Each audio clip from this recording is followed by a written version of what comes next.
Welcome to the latest edition of the LFC Delaware podcast. Not quite sure how this one's going to turn out.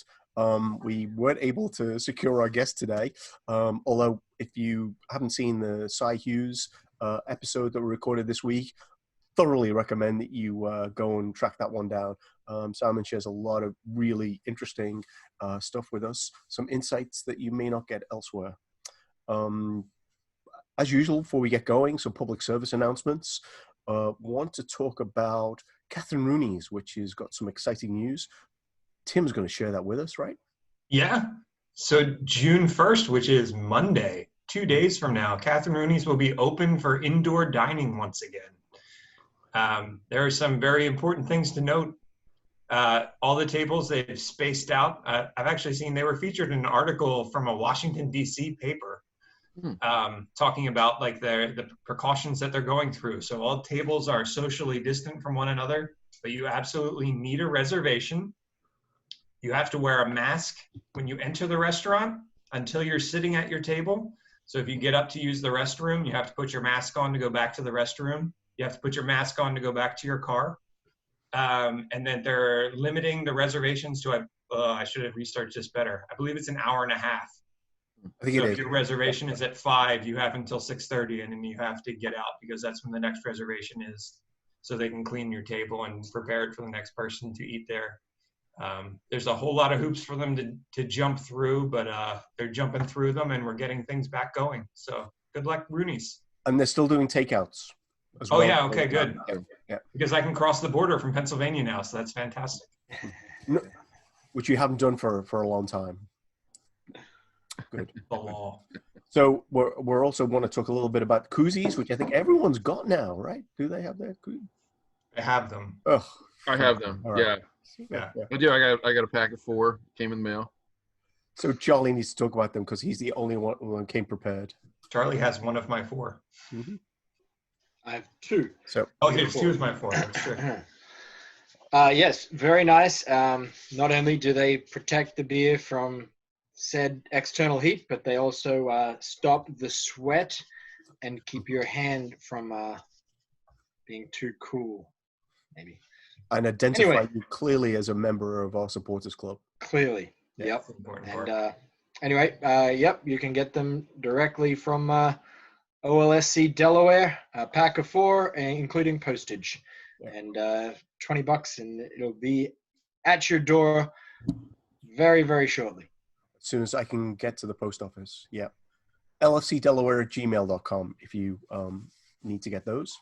We still have a few left. And then just quickly, Anfield Shop, always want to talk them up. Kind of want to show you my brand new Jordan Henderson t-shirt that came from there this week. Highly recommended. They have them in lots of players and lots of sizes. And then finally, we have some, we are getting, we think, some Liverpool base coverings, which might double as masks. And if you're interested in those, again, lfcdelaware@gmail.com, and we'll see if we can get you on our order list. 100% cotton, right? 100% cotton, yes. One other thing, I just went on Catherine Rooney's website, and they do have all the details about the social distancing requirements. So anyone that's interested, you can find out more going on the website. Terrific. I need fish and chips. I need to go back there. Yeah. So actually, just I'm off on a detour already. We've every week we've been getting the fish and chips. Oh, yeah. You know, so I'm a real snob when it comes to chips. Mm-hmm. They really are chips as opposed to Yeah. other stuff that's served under other names. Anyway, personal biases aside. Today we're going to focus on a couple of things. A lot of anniversaries this week in terms of European Cup wins. In fact, there have been so many anniversaries, I've lost count of how many European Cups we've actually won now. I thought it was 6, but it may be more based on all the games that we've had anniversaries for. And obviously last weekend we had Istanbul, we had Rome 77. This weekend we've got a few things happening. So yesterday was unfortunately the 35th anniversary of Heysel, which was obviously at that point in our history one of the worst day that we had experienced. And today is the 36th anniversary of the fourth win against Rome, against Roma in Rome. And we'll talk about why didn't we get away with winning away goals as we get into that. And then finally, we're going to talk ever so shortly about the anniversary that's coming up on June 1st. And Charlie may mention his trip to Madrid in all of that. So thank you. Madrid Reds, that's pretty cool. Yeah. I'm a cool guy. And funny as no, well. All right. Yes, and very funny. So keep checking out for the Charlie jokes as we go along. So where do we want to begin? Sean. I'd like to hear about the Roma '84. Your memories of it, Paul. Since I don't think any of us know very much about that game. Old, right? Yeah. I was 7. 2.5 years old, about the same age as my daughter at the time. Okay. So, yeah. Well, that makes me feel a little better than talking to Cy Hughes yesterday. That's true. Yeah. Anything before 2000. He wasn't a glimmer. Yeah. So, so I'd been so I guess we in the middle of the week was also the anniversary of winning in Paris, and we mentioned that on last week's podcast. So I was in Paris for about 5 minutes either side of the game. Google train journeys to Paris not to take, but in Rome in '84, for lots of kind of personal reasons, I wasn't able to go to that game. But one of my best friends, who's also called Paul, was at the game, and so I have a couple of recollections of his. But I actually watched the game back today, or the highlights at least, and I had completely forgotten the penalty shootout. So if you haven't got it, there's a YouTube video. It's about 8 minutes long, and it's some English commentator who does not seem to have a high interest in Liverpool winning. His name is not Martin Tyler, but he's definitely. It goes back that far, huh? Yeah. It's not him, but it's someone. Yeah. Like, oh, Liverpool have scored. It's like mother maybe. Yeah. So Liverpool took the lead in that game. The goal was scored by a guy who I think is probably undervalued in terms of history, in terms of his contribution. I think he may have the most medals of any Liverpool player, a guy called Phil Neal. He was notionally the right back in this team. Oh, yeah. Scored a lot of goals. Took our penalties, I think, for quite a while. Huh. So he scored in 2 European Cup finals, and I think at one point, it's probably 10 years ago, I probably Googled which players had scored in multiple European Cup finals, and there's not many, and there's certainly not many right backs, but he is one, and he has 4 winners' medals to his name. So that's interesting. Yeah. But we played Roma in Rome, and the joke has always been, why didn't we get the away goals rule to come into effect? We tied 1-1, and then we went to penalties. They equalized. I think they were a pretty dangerous team, but at the end of the game, it felt like they were like holding on for penalties, because I think the highlights kind of show that like Rush and Dalglish and somebody else were peppering the goal, which the goal was peppering shots on goal. But then the penalty shootout. If you've seen it, did you go back and look at it? No, I haven't. I will now, absolutely. Yeah, for sure. So brief version of the penalties is Steve Nicol took the first penalty. You will remember him. The sometimes erratic ESPN pundit. I think that's fair to say. Yeah. Often. Goofball, you might describe him. Yeah. Well, anyway, he took the first penalty and he missed. So we're away from home. I remember at the time thinking, I don't know, we can win this. We're away from home. Like, most of the crowd are pro Roma. The Italians aren't going to miss any penalties. Short version of it is that Antonio Conte, you may remember him, the Chelsea manager of a couple of years ago, current Inter manager, I think. Yeah. Didn't just miss the penalty. Well, he missed the goal with his shot. Wasn't even Grabola, the Liverpool goalkeeper, didn't even have to make a save. And then somebody else Graziani, I think. Liverpool scored their other penalties, and somebody else, some other person from Roma, also missed the goal. May have hit the crossbar and bounced away. So I think they had a. Oh, and that was the penalty where the wobbly legs thing kicked in with Krobolar, which Dudek copied in Istanbul. Yeah. We stand on the line, kind of doing this kind of like, I don't know, crazy thing. And anyway, Graziani missed the goal completely. Krobolar didn't actually make a save in this penalty shootout, despite the fact that Roma missed 2 penalties. And so then it was left to Alan Kennedy to take the last of Liverpool's 5 penalties. And at that point, it was tied. And if Kennedy had missed, there'd have been 2 misses each, it would have gone. And Kennedy had never, apparently, he's one of those players who'd never taken penalties other than in training, and his record in training wasn't great. Anyway, side-footed at home like he'd been doing it all his life. And of course, Liverpool won the trophy. That's really interesting about Conte. Like he must legitimately hate Liverpool for that. I didn't know that. I never knew that when he was a Chelsea manager. Yeah. I had completely forgotten. I was only watching the replay today that made me remind me. I'm sure he doesn't. I'm sure he hasn't forgotten. Right. Yeah.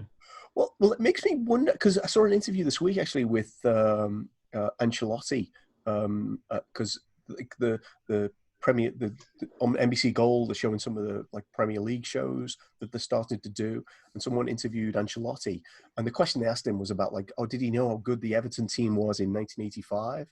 And his answer basically was, well, yeah, because we know Liverpool won the European Cup in 1984, and like this team like were challenging them, so it was an interesting answer for an Everton manager to only know that Everton were any good because they somehow competed with Liverpool. But, and then we stole his cup in 2005. We did, yeah. It did make me wonder, did he play for Roma in that era? I don't know. It's probably worth Yeah. Well, that's interesting, especially playing Roma in Rome. And that's kind of a memorable one, I guess. Yeah. Well, it was, so my friend Paula was there. He reminded me again today, although I've heard him tell the story before. They went, like leaving the stadium, pretty much every coach full of Liverpool fans had their windows smashed by Italian fans throwing rocks at the buses. No. Only Liverpool fans do that to other buses, Paul. Come on, get your facts straight here. It was not widely reported, it's fair to say. So of course he probably made it up. But yeah. My friend Paul is not generally given, actually. I mean, in fact, if you hear him tell the story, you're like, well, wasn't that a bit frightening? It's like, well, it's like we just laid on the floor. We were fine. It's like, okay, all right. So, yeah, it's probably a little less, a lower grade glass than the Man City bus had. You're probably not going to be deflecting bullets with that glass. Yeah. I'm not sure I recall what you're talking about, Charlie. No, never happened. So, Paul, you just briefly touched on a particular train ride to Paris. Mm-hmm. Are you interested in going into detail about the train ride and the occasion? Yeah, sure. So, like Roy Yates, who we had on last week, mentioned how awful it was taking the train from Liverpool to Rome in '77. Well, it's kind of interesting because my recollection was like everyone who went said it was the best like trip ever. Like it took them 3 days to get to Rome. They got there in the morning, and they had the day in Rome, and it was just a big party. So these tickets became available. I think from memory, it was like £50 to get the train from Liverpool to Paris, and you had your ticket for the game as part of the deal. And I don't know about inflation, but it seems like incredibly like cheap. Mm-hmm. Yeah, I'll take it. Right. Well, the only downside was the train left Liverpool. I think it was like 10 or 11 at night, and then kind of made its way, through London. Across the Channel. I can't even remember how across the Channel. It must have like got on some kind of ferry. I don't even remember. But the train got on a ferry. It felt like we were on the same train. Oh, so my memory's a bit blurred. It was in the middle of the night. I don't know. Wonder why. It literally took. We got to Paris at about 6 o'clock the next day. Now, if I tell you, last summer, I was in Paris and Liverpool. The train from Liverpool to London takes about 2.5 hours. The train from London to Paris now takes less than 2 hours. And we were on this thing for, I don't know, 20 hours. Oh, wow. Really? Yeah. Because they were trying to, so what it would appear is they were trying to keep all of these like hooligan scousers out of the city as long as possible. Mm-hmm. And then around the stadium in Paris, they had the CRS, the riot police, like with a mile perimeter around the stadium to prevent people bringing anything in. So I remember I had a bottle of water, and this CRS guy takes the bottle of water and slams it down into whatever pile of stuff they're collecting. Like, they weren't letting anyone in with anything. Obviously the expectation was that there was going to be trouble, and I'm not even sure what that was based on, because even though you could point to certain events, there wasn't a lot of evidence that Liverpool fans went away in Europe and caused trouble at that point in time. If you think of Rome in '77, it was just one big party. And Paris seemed to be a bit of a party, and it wasn't a great game. So that probably is what makes it less memorable, perhaps, than some of the other wins. Mm-hmm. But the aforementioned Alan Kennedy, who scored the penalty winner in Rome, scored the winner in the 83rd minute against Real Madrid in Paris. And that thing I distinctly remember is him, like he scored, and then he ran towards our end of the ground. But Parc des Princes, where it was played, was this kind of bowl. So he had to run, I think, another 50 yards from the goal to like Liverpool end to make it to where the fans were. We were a long way away, and we were like high up somewhere. I guess that's what you get, £50. But yeah, still a good deal. I as I said last week, at least I can say I saw Liverpool win a European Cup, right? That's which is always nice to be able to say. Yeah. Yeah. Yeah. So we went back to Paris, and then there was Rome. Yeah. Yeah. So we're going to talk about Heysel a few minutes. Do we want to? I was thinking maybe you want to go straight to Madrid and come back to Heysel later. Which way do you want to do it? Yeah. Let's do that. Yeah. I'm not sure I want to spend a lot of time talking about Heysel. So Charlie, anyway, what stories about your experience in Madrid do you want to share with everyone? Well, you were in Madrid? Yeah, for starters, I'd just like to let everyone know that I actually went to Madrid. Yeah, it was my pilgrimage last year. Yep. Didn't get to the game. Didn't get to wander. But I was in Madrid for the weekend, and it was a phenomenal experience. Yeah, it's decided after the Barcelona return leg that it's accessible. I can probably get the weekend off from work and go over there. Hopefully, get a ticket to the game, which didn't happen, but at least be in Madrid while they estimate 100,000 English football fans between Tottenham and Liverpool. It seemed like about 3-1 in the favor of Liverpool from what I saw. But so I wandered up there. Stopped by Carragher's in New York City. Seemed like an appropriate place to stop for a bite to eat before I got to JFK, and nice.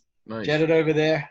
Took the red eye. Had all of Friday to explore Madrid and check it out and find out where I was going to watch the game, because at that point it was fairly clear that I was not going to be able to get a ticket, because it was the number of counterfeit tickets around was absolutely insane. They had a lot of marshals walking around with these scan guns that would, verify whether a ticket was legit or not. But one of the guys the guy that I met there and we hung out for the weekend, he was with a couple other guys that had bought tickets from a scalper at about, I think it was 3 tickets for 10 grand. And it turned out that they were all fake, even though every particular device checked out.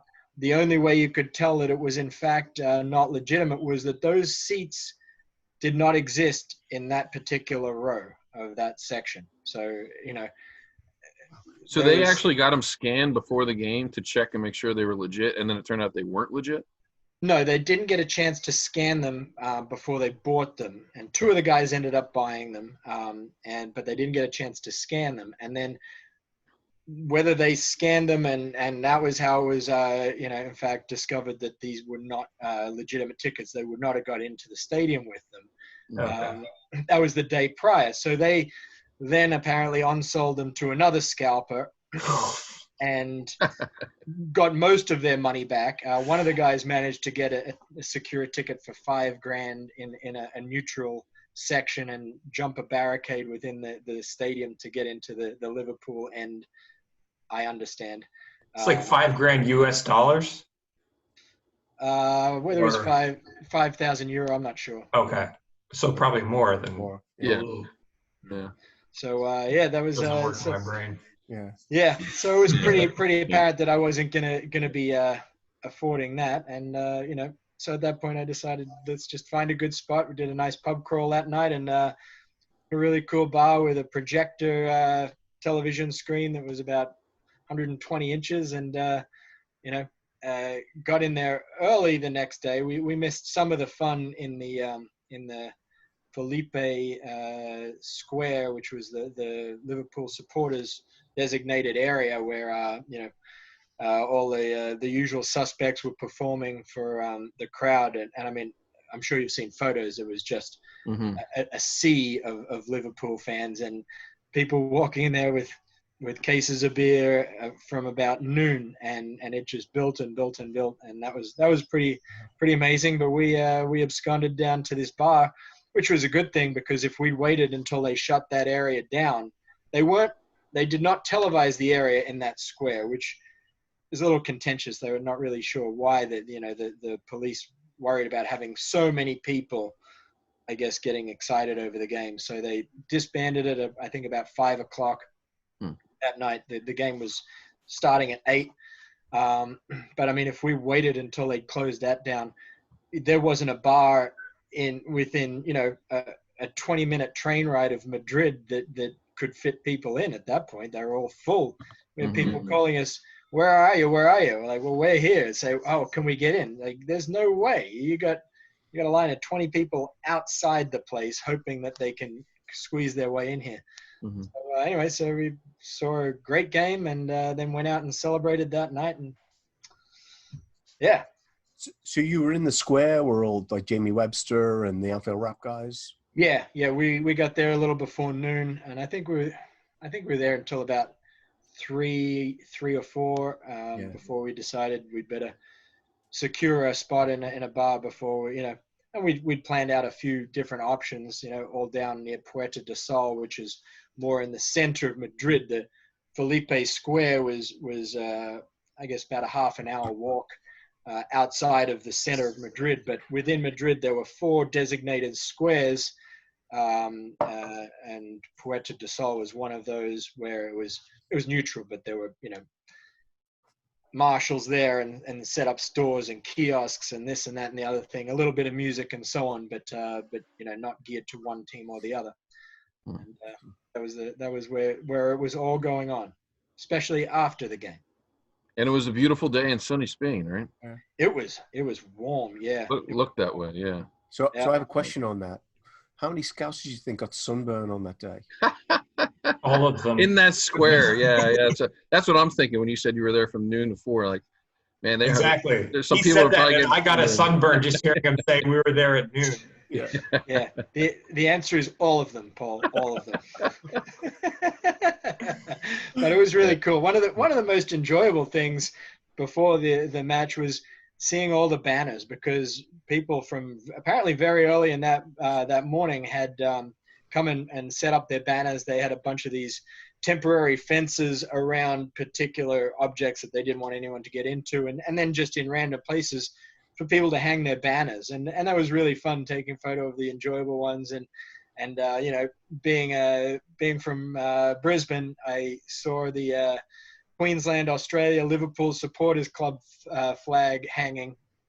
Couldn't find anyone who was associated with the flag, but I saw the flag, so it made me feel like I was, with some of my my original homies, and it was a really great time. Of course, the result was excellent, but it was a really good dynamic between the Tottenham fans and the Liverpool fans.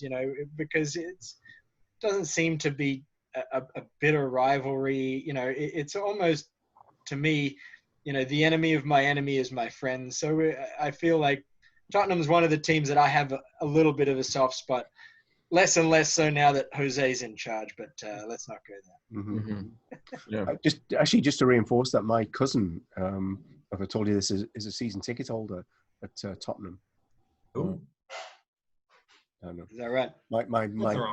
My brother's sister, yeah, she was kind of off the rails. She left Liverpool, and anyway, but she messaged me after the game saying, "Well, you were always going to win, weren't you?" Like as if they had kind of went into it like, "Oh, if we got anything out of this, it would be a complete bonus." Yeah. Right. Yeah, they were kind of still thinking, how did we beat Ajax? I don't understand. Right. Yes. That would have been fun too, Ajax, Tottenham. But hey, you probably tell your defenders not to leave their arm up in the box, and sharpshooter Sadio can aim for his hand. Yeah. That was cheeky. In the playbook now. It was crazy that we both made the final that way, and like these crazy comebacks. Yeah. Now, you were both at Rooney's, right, Tim, Sean? Yeah. Yeah. I was actually thinking about it. I wasn't listening to Charlie as he was talking. I was just thinking about what my experience was like. I remember it being a really nice day here too. Yeah, I was like standing outside and watching the TV outside next to the bar. Yeah, and I was, technically, I guess I was outside. Not in the square in Spain like Charlie. Right. It was. I remember it being kind of a nerve-wracking game though. Like it was a little bit of a relief when Salah got that early penalty, but then you were just sort of on edge the whole game, and then finally, Origi, put it in the corner. Well, it's funny that I remember turning to my mate who was in the bar with me, with 15 minutes to go. I looked at him. I said, a year ago, 15 minutes to go at 1-0 would have seemed like an eternity. And I said, and now it just seems like 15 minutes. Yeah. Yeah, it's locked down. Allison's there. Virgil's there. Yeah. Well, Allison had to make some ridiculous saves. Remember that game? He made a couple really tough saves. That's why I didn't comprehend at the time. Yeah, I did. Guinness helped me out. There was one. Was it Erickson? Somebody. There was one ridiculous save he made. And that got me nervous when that happened. And then when we went up 2-0, it was obvious it was over. But I'll tell you. On an Origi goal as well, which was just magic last season, right? Yeah, that was crazy. Yeah. I tell you, when that Origi goal happened, we're in this little bar that. One of the drawers of that bar was a 45 people capacity. I'm like, great. Oh, wow. We'll have access to the bar. This will be fantastic. Yeah, well, there was at least 200 people in the bar, so that was out the window. But I tell you, when Origi scored that goal, the above, the initial cheer and so on, and then just all you can hear is breaking glass. They were just walking on a sea of broken glass. And he scored that goal from the left wing, I think, right? He did. Yeah. Yeah, he did. On the left side. Yeah, from the left side, his favorite. Oh, no, I just realized we're going to go down a rabbit hole. No. That's not good. Origi. Oh, okay. No, I was going to share my memory from Rooney's that day. It was only my second time watching a match with the LFC Delaware, which I had joined on Mother's Day that year. For the final match of the season. But what I did was there was a raffle, and I think I bought 5 tickets, and it was like $20 for 5 tickets, something like that. So the first ticket was mine, and there was a Guinness dartboard case, which was donated by Rooney's. So I thought, this is amazing. So I got the prize that I wanted on the first ticket drawn, and then the second ticket drawn was also my ticket.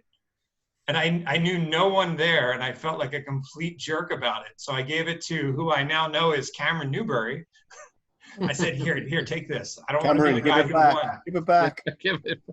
And so he took it, and he got a prize. And then the fourth prize was also my ticket, which I gave to Victor Lamus. So 3 out of my 5 tickets were winners. And I just felt like I was a member, but I knew no one except for Paul there. And I didn't want to be that guy who came in and just stole all the prizes. Yeah. Now I would feel fine about it. I would take all of them. I would have taken the cornhole. I don't know who took that, but that was. I thought you took the cornhole. I'm completely blanking. Now, you guys at Rooney's were world famous, I understand, weren't you? We were. Allegedly. There's so Liverpool video. created a whole video. So you've all seen this, right? But if you're watching this and you haven't seen it, it's actually on the same YouTube channel that we'll put this on. There's like they show the game and sequence it through different supporters clubs, and I think they use a couple of minutes of footage, like a couple of seconds of footage from the US. Some is from Atlanta, and the rest, the segments when Origi scores is from us. And the sequence is basically we're taking a corner and people are singing, Virgil van Dijk, and then it kind of goes quiet, and then someone yells handball, and I can't even remember what was going on, and the ball must have gone to Matip. He passed it to Origi, and of course, the rest is really, really history, and the whole thing explodes. I don't even know who took the video, but yes, it was. So that is in the official Liverpool record of here's what supporters clubs were doing when we won the 6th title.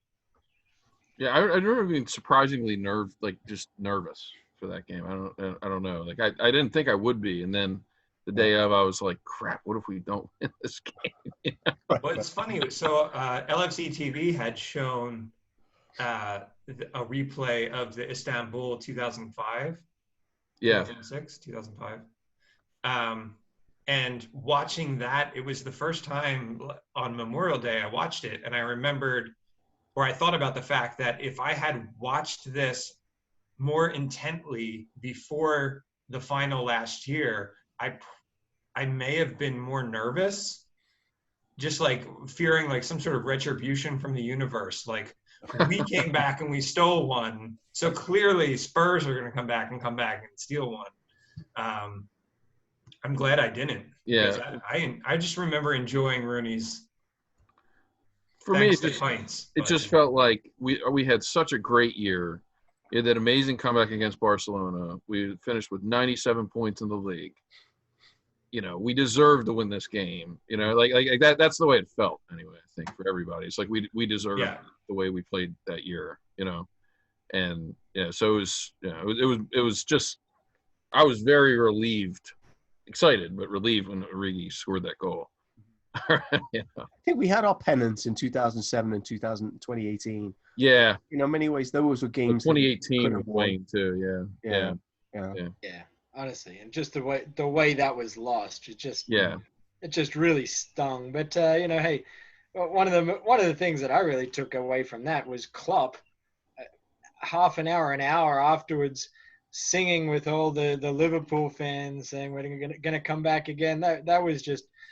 At that point, I was like, wow, I really think we're going to get back there again next year in Madrid and take that one home. And I really did think that at the time. Of course, it was a long road between that. But, it was almost like karma, go back into Sergio Ramos's backyard and take that cup away because you're a dirty Origi, it was a charmed year for Divock Origi for sure. Yeah.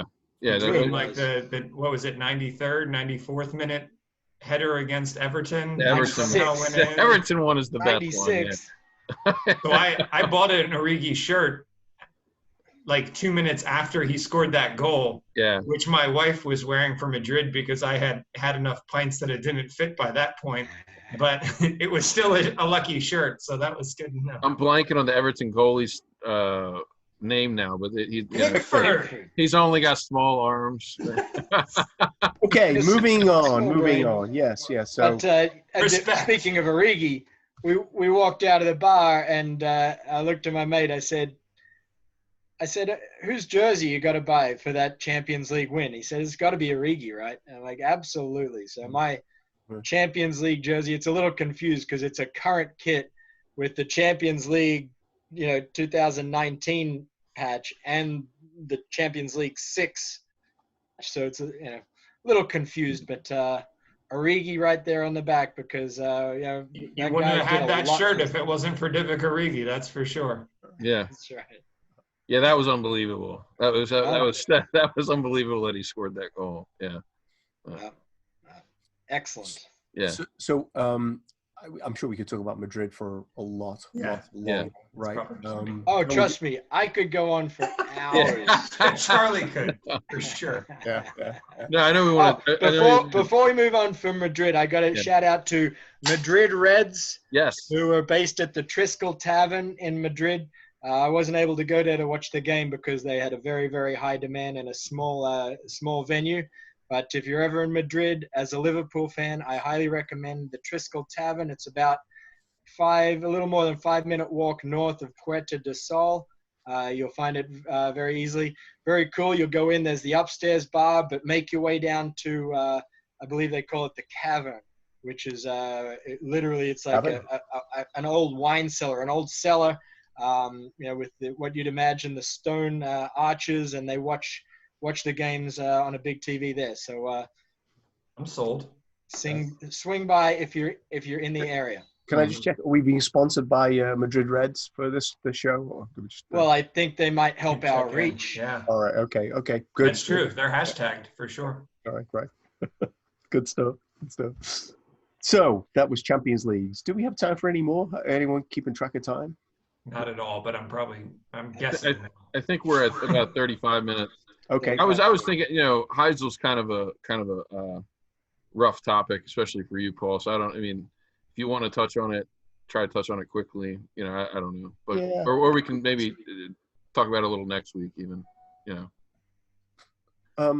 So one thing I'd say is because this is fresh in my mind, I talked to a couple of folks that I was at Heisel with, and one thing I might have said this before, they reminded me of was that they said, "Oh, I still have my ticket for that game. It's completely intact. There's no one's taken the stub," because by the time we arrived, like stuff had happened, but there were so many entrance ways into the ground.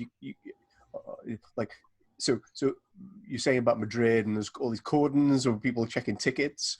If the equivalent was happening in Heisel, you could just shown up at the stadium and snuck in because it was really such a shambolic place to play a Champions League final. I said about in '81, there was like the riot police were a mile away from the stadium and you had to cross all these checkpoints to get in there. Like Heisel was the complete opposite. It almost felt like there was like limited policing, and just poorly. The stadium was a wreck. And it was poorly managed. That's probably my biggest takeaway. And yet the fault was laid solely at the feet of the Liverpool fans. Yeah. So what I've learned since is no. Like there were some UEFA officials and some Belgian government officials who also were charged in connection with what happened. But of course that's not the narrative that comes out. I don't want to pretend there were a bunch of people who behaved impeccably on the day, but if the wall that collapsed was in such a poor state of repair, then it kind of went back to who allowed the game to be played in the stadium and who signed off on it. And I think some of those people did actually get some, there were some repercussions. I don't know what they were. At what point was that repercussion dealt? So on one hand, that was being done, and on the other hand, all English clubs were being banned from Europe? Was that it concurrently?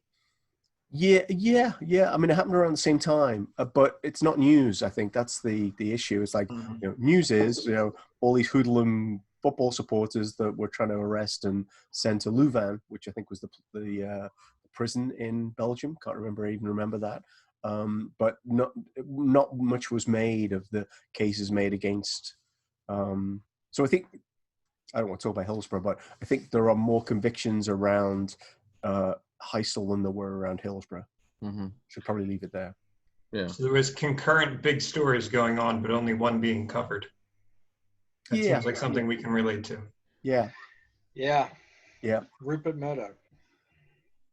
Oh, pause. Or at least he didn't curse. That's It's true. It's fair enough. So do we want to say anything more before we go, or should we leave with our final, what did we learn this week Yeah, about let's do a what do we learn. We'll actually have a podcast that's almost within the designated time frame. Well, it depends how much we learned. Yeah. Yeah. Anyone got a favorite moment they want to start with? Favorite moment from This week? last week? I'll start, and then you can think. Yeah. My favorite thing I saw this week was somebody in the UK tweeted the Barcelona emblem, and it said, what three players do you think of when you see this emblem? And some like Scouts like pod site that has a Twitter feed posted Trent Alexander-Arnold, Divock Origi, and Gini Wijnaldum. I thought was awesome. That's not what we were intending. No, of course not. No. I mean, honorable mention to Robbo for smacking Messi in the back of the head, but Yeah. To which he's My Scottish he's side. actually he's disappointed in himself for doing that too. sure he is. Yeah. The thing that I found interesting from this week doesn't have to do with Premier League, but does, because we've talked about how obviously the league is coming back on the 17th. Is it Man City? 14th, the 17th. 17th. Yeah, the Wednesday. Yeah. Thanks, Charlie. The 17th. So the league is coming back soon. Something I observed with obviously being the resident Bundesliga expert of LFC Delaware is that some teams have been playing crowd noise into their matches. So I watched Bayern Munich just destroy Dusseldorf today, and they were playing crowd noise in their home stadium against a team that clearly was never going to even score one goal, if not, 5 against them. But then some other teams are playing no noise at all, and all you can hear is the players yelling at each other. So it made me wonder, will Premier League follow one of those examples or the other? Will it just be silent except for player noise? Or especially as it comes to some of our matches being played at neutral venues, I don't know if that would help or hurt, or it'll be interesting to see how we approach that. Well, apparently that crowd noise was played for the benefit of the fans and was not audible within the stadium, but okay. put over, Scoop. understand, the broadcast. But Yeah. that brings me to a point. Look, you've got these giant stadiums which are completely empty. That you're still getting glimpses of them. You've got opportunities there for advertising. I believe there's some Korean industries that have already looked into that. But you also got the possibility of possibly setting up some kind of Zoom equipment. So literally, you could be in your home looking at the Zoom camera from there. Apparently, they've done a similar thing in the NBA. I believe Amy Kate was mentioning. But there are a number of possibilities with things they could do with that area. Put up, sell a few of these seats and put up banners, pump in the noise. If you do have a Zoom setup, a Zoom feed setup, you could be then projecting the noise that these people are making in their living room and projecting actually legitimate live crowd noise. I don't know. They got to get creative with this, especially if it's going to be a whole season of this after we finish this current one. Well, the banners for advertisement absolutely makes sense. I mean, if you can get that on TV, across the stands. I guess the thing I'm looking at right now is Trent Alexander-Arnold tweeted the free kick from Messi from the first leg last year and said unstoppable genius. And then a whole bunch of people sent other videos back, including some of his, about like other great free kicks. And another place I saw, it was a highlight of our 4-0 win over Leicester Boxing Day, which is my favorite moment from this past season. Trent was unbelievable in that game. Yeah. The Scouts are in our team. Yeah. But apparently he's not going to be the only one based on our conversation yesterday. Soon to be two. Yeah. Cujo, baby. Cujo. Yeah. I'm pretty sure that's not Scouse. But anyway. That haircut is, though. for Are sure. we- Paul, if life hands you lemons, You want to ask for more fruits? I don't know. What's the? I don't know. That's The all. heavy license. I fade out. I don't really listen to the back end of this stuff. We should end it here, right? Thank Good you enough. to my honored guest. Oh, wait a minute. You're the Honored guest today, guest. Paul. Yeah. Yeah, Thanks I'd to like to our guest, thank Paul Paul Gaskell Paul for his from LFC history Delaware. Yeah. Thank you for joining us.